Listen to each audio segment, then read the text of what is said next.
do need to be done. Like, he doesn't like the whole IT side of things, so we try to avoid that as much as possible, but he did need to take part in it at some point, but he did get around that and do his best.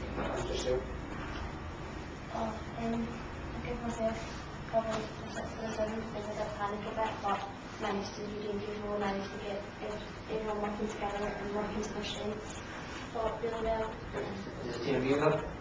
No, I think she deserves an 8. I think she was higher mark. Yeah. She did panic a lot, but she was like, she didn't realise that she was supposed to. And she did the second She did it, and she was constantly telling us, like, you need to get this done, you need to get that done, not get this done, you need to get that done, by this time, I want this done. I remember what I said to you through there. I said to you through there, how do you know when to never said you know when to panic? And what it is you're putting movies and pictures in your head when you're looking at the one scenario. Instead of looking at the good movie or pictures, look at them with the very success story you've had in your life to date. Focus on that, and then you the team back in and say, I ain't going to happen. It's a bit of that telly. So if you go to the cinema and it's a big white screen colour television and you try and watch the movie, so I went to see Inception, the DiCaprio's movie, right? So imagine how I would feel if I walked into DiCaprio's Inception and I walked into the cinema and there was a wee 12-inch telly and it was black and white. Right, I would enjoy watching it. No, right, so instead of looking at the worst movie, when you think that, I shrink it down to 12 inches and make it black and white, and then the panic will set in. But you believe in yourself and the confidence, that's why everything do something like it's confident, don't let it bypass you. You should remember what you've done today, the Stephen's saying through there. And that's confidence. I know a lot of people even see no everyone will do that. Because they're unsuccessful businesses, but they barely get on the workload, so other people will do that kind of thing. So you have to remember all the successes you've got in your life, because it's nervousness and panic that's where you lose it many opportunities come your way. This is something, it was just like positive worrying, you know what I mean? It's like to me and Jenny were kind of more laid back about the time thing. Like, we're saying, oh, it's not happening after going, we were like, oh, we weren't too worried about it. But I think the whole general worrying, it didn't have a negative effect on the group, it had a positive effect of actually getting us going. And if it wasn't for like Gemma having that kind of slight worry in her, we'd probably not get it done. Yeah. So just a question, when did the idea of cookies crystallise and how much time did the group spend on this whole thing? Well, at first, everyone were on the bus to the factory, we had all this idea of like a wee essay and all this kind of stuff, and tartan and stuff like that. We're thinking of a wee individual biscuit, and then when we got there and a lot of feedback we got from Colin and whatnot, we realised that they wanted to completely away from the focus of It's different.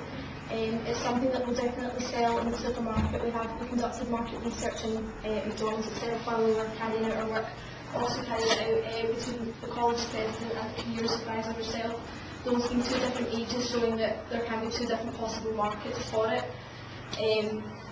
Also, I think that the price that we're offering, although you might think it's quite high, it's like it's a nice tub. It looks very good on the shelf. It's got some good quality biscuits in it. Something that people definitely want to buy, even at Christmas when you're sitting around the table. Instead of a tin of biscuits, you have a box of the chocolate teas. So I think it's definitely a very worthwhile product. You feel your biscuit then, just on what you said, there should actually be in the gift range. Because $2.24 or what the price was is over £2 a biscuit. $4.29. So $4.29.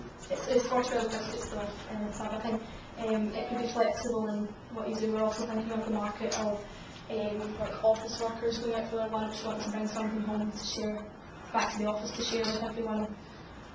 So that is the Okay.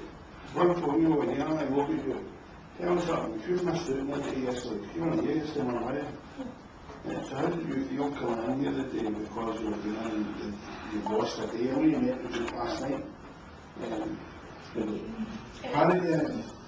I didn't panic, I was a bit nervous, didn't know what to expect from like yourselves, didn't know what you'd be like, because obviously you had spoke to the group yesterday and sort of given your expectations almost. I didn't really know how high they were going to be, like your standards and things, and what we had to do. But I know that we had to try our best to impress you, and just really had to get my head back in the game.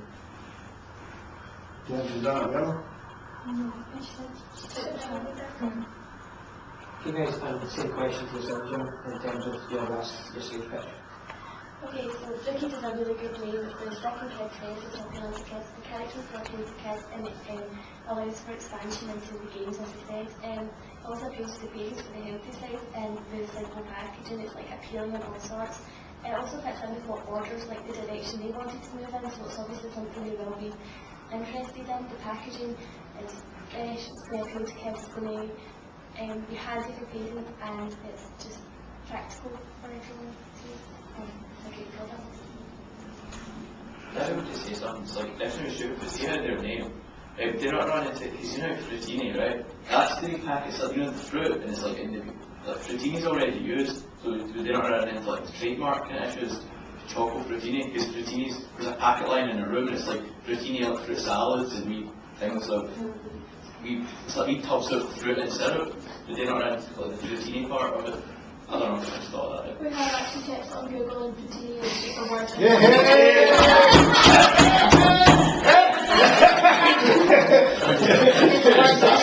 It's not actually a trademark of a sweet, they've obviously just named it. Okay, then you guys want to say anything? Listen, I'm 14-year-old, I went to House of Fraser's for work experience this year. I didn't want to go to work experience, I told the school I wasn't going.